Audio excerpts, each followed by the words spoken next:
नमस्ते दोस्तों, आपने देखा कि हम क्या देखने वाले हैं। 2016 में रिलीज हुआ हमारा episode 1 the great director turned small, उस वक्त बात करने लायक मूवी की। देखेंगे। स्पेशल मूवीज आ गई हैं और कला क्वीन ने हमारी चैनल की प्लेलिस्ट में जोड़ दी है। जिन्होंने नहीं देखा वो जाकर जैकपॉट ले लो। इस मूवी को देखते देखते हम कह सकते हैं कि ये एक प्रीक्वल मूवी है, यानी हमें दिखाया जाएगा कि ब्लैक ऑर्गेनाइजेशन के सदस्यों ने शिनिची को जो APTX 4869 दिया उसके एक हफ्ते 3 दिनों में क्या हुआ। इस मूवी में हमारी कहानी के प्रमुख प्लॉट पॉइंट्स को अनूठे तरीके से अल्टर और रीइंटरप्रेट करके दिखाया जाएगा, इसलिए दर्शकों के लिए यह बिल्कुल जबरदस्त और इंटरेस्टिंग रहेगा। शुरुआत से अंत तक छिपा रहस्य बेहद खतरनाक और दिलचस्प होगा, ये वीडियो मत मिस करो। शुरुआती सीन में आप देख रहे हैं शिहो मियानो आकर अपनी लैपटॉप पर काम करवा रही है। जब उसने देखा कि उसकी दी गई दवाई से माउस जिंदा है तो वह जल्दी से चिल्लाकर कहता है, तुरंत मेरे साथ कमरे में आओ।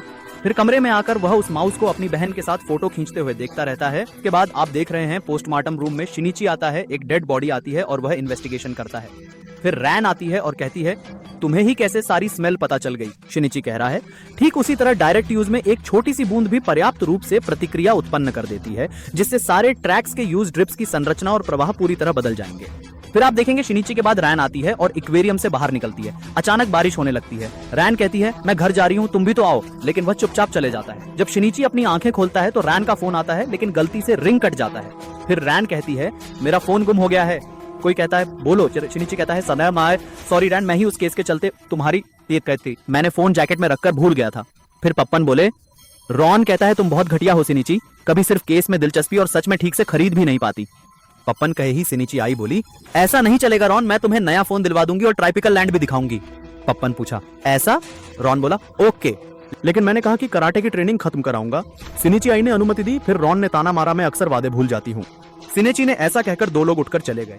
फिर जब तुम देखोगे उस कार्यालय के गोदाम में जिसे ब्लैक विडोज कहते हैं, एक हफ्ते के लिए एक शख्स अंदर आ जाता है। पप्पन ने कहा कि हमने राष्ट्रपति से जुड़े सुरक्षा इंतजामों की सामग्री दौड़कर ले आकर दे दी। उसने कहा, भागो ले जाओ।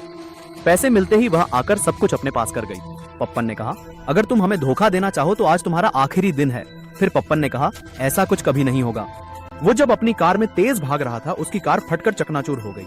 फिर जिन आई और बोली, इन चूहों के साथ हमारा कनेक्शन खुद ही बनाए रखना होगा। पप्पन ऐसे कह रहे थे। फिर जिन आई, हमें अगली मीटिंग की योजना बनानी है। मैं कहता हूँ, अगले दिन तुमने देखा कि मैं सिनिस्टिया के घर पहुंचा और डरावनी नींद सो रहा था। तब रॉन आया और कॉलिंग पिल्ले को मार डाला। शिनिची आई और बोली, इतनी जल्दी क्यों जगा रहे हो? तब पप्पन कहते हैं, रॉन इतनी जल्दी? अभी तो 11 बजते हैं। आज मेरी कराटे की प्रैक्टिस है, तुम भूल तो नहीं गए? उसके अलावा तुमने मुझे बताया था कि नया फोन दिलवाओगी। ऐसा कहते शिनिची आई। ओ नहीं, मैंने बिल्कुल भी नहीं भुलाया।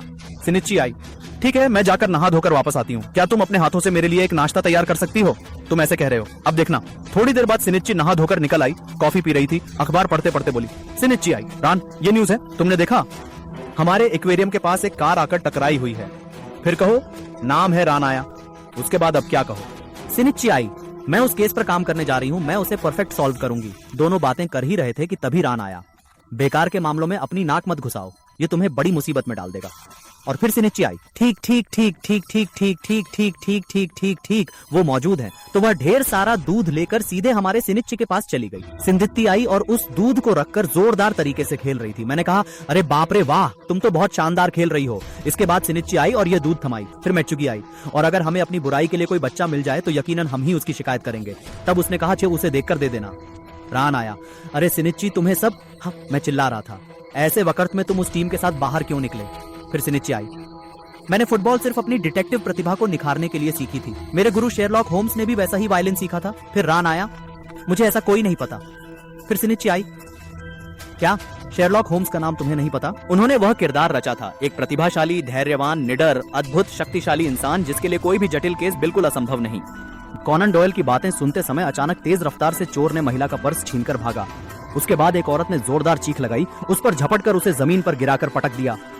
तो वो महिला चुप चुप कर आई और उनका नाम पूछ लिया। फिर शिनिची आकर बोला, अरे रान, जल्दी जाकर उस औरत की मदद कर। उसके बाद पापा ने कहा, जा, और रान आ गया। वो सब बिल्कुल बेकार था। फिर वो दुकानदार महिला आई और उसके हाथ को कसकर पकड़ लिया। उस चोर ने आकर उसे मार दिया। मुझे वहां जाकर उसकी मदद करने का मन हुआ। उसके साथ प्राण बैग ढूंढने लगा। मैं उत्साहित था। मैंने कहा, ठीक है, तुम यहीं रुको, मैं इनके साथ देख लूंगा। फिर हम शिनिची और रानी लेकर निकल पड़े। फिर देखते ही देखते तीनों सोनाको के घर पहुंच गए। मैंने कहा, सोनाको आओ रे। रान, फिर सिनिची झट से आ गया। बड़े रान ने पूछा, तुम ऐसे कराटे कर रहे हो जैसे चीज सैंडविच चबा लिया हो, इससे कोई दिक्कत? मैंने कहा, बिल्कुल नहीं, इंतजार करो, मैं वो काजूमी डेजर्ट लाकर सब कुछ समझाऊंगा। फिर तुम देखते ही रह गए। जिस कमरे में जाना था माँ बाप सोनाको के साथ बैठे। मैंने कहा, तुम सोनाको के साथ यहीं बैठो। तभी पापा की सुजुकी रुकी। सीबा बोली, ये मेरी बेटी है, जैसा मैंने कहा था ना। वहाँ मौजूद वो दो मेरी बेटी की फ्रेंड्स थीं। एक का नाम रान मौरी है और दूसरी का नाम सिनिची। दोनों उम्र में थोड़ी बड़ी हैं।